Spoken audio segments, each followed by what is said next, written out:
Kuna mtu ameniuliza afanyeje kama amezaa na narcissist.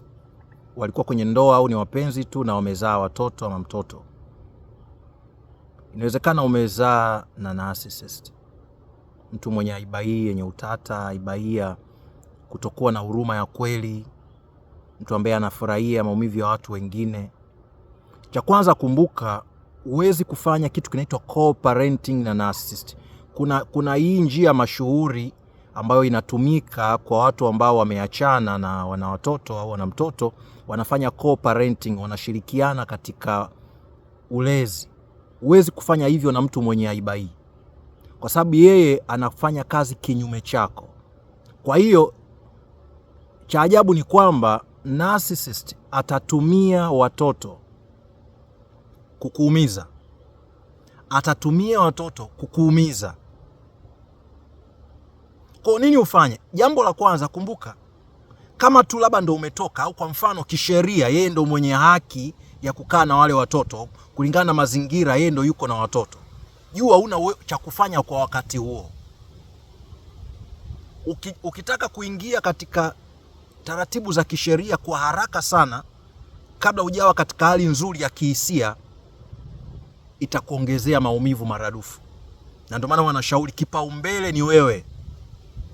Kumbuka wale watoto na wenyewe wana safari yao katika maisha, na njia pekee ya wewe kuwafaa watoto ni wewe kupona. Yaani hao watoto angalau wawe na mzazi mmoja mwenye afya nzuri, mwenye upendo wa kweli, mwenye huruma ya kweli, mwenye kujua namna ya kuthamini utu, sio kuwatumia watu kwa manufaa yake. Kwa hiyo fahamu ya kwamba atawatumia watoto kinyume chako. Kwa hiyo usipambane naye vita hiyo ya watoto. Kipaumbele kiwe wewe. Ukisha kuwa na hali nzuri katika nafsi yako, ukaprocess, ukachakata yale maumivu,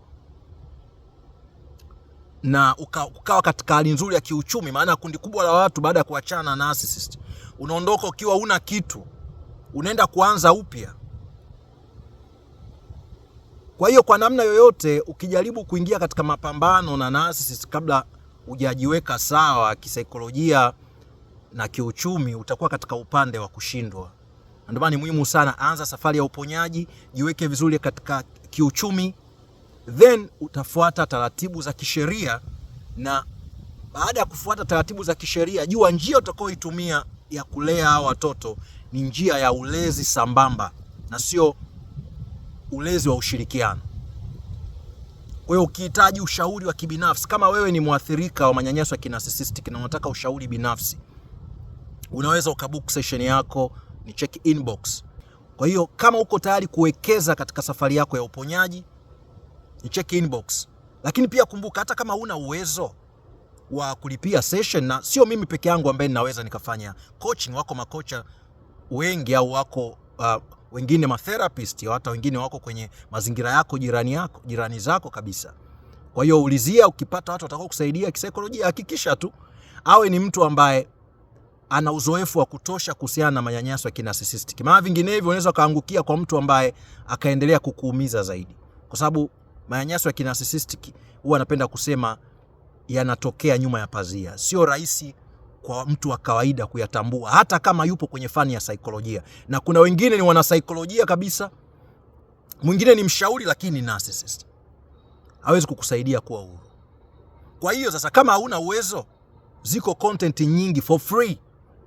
Content zote unazozifanya ziko hapo, ni bando lako tu, go tazama, rudia, soma vitabu, fuatilia content mbalimbali ambazo zinaelezea changamoto hii, ili uweze kujua namna ya kupona na kujibu maswali yako ambayo unajiuliza.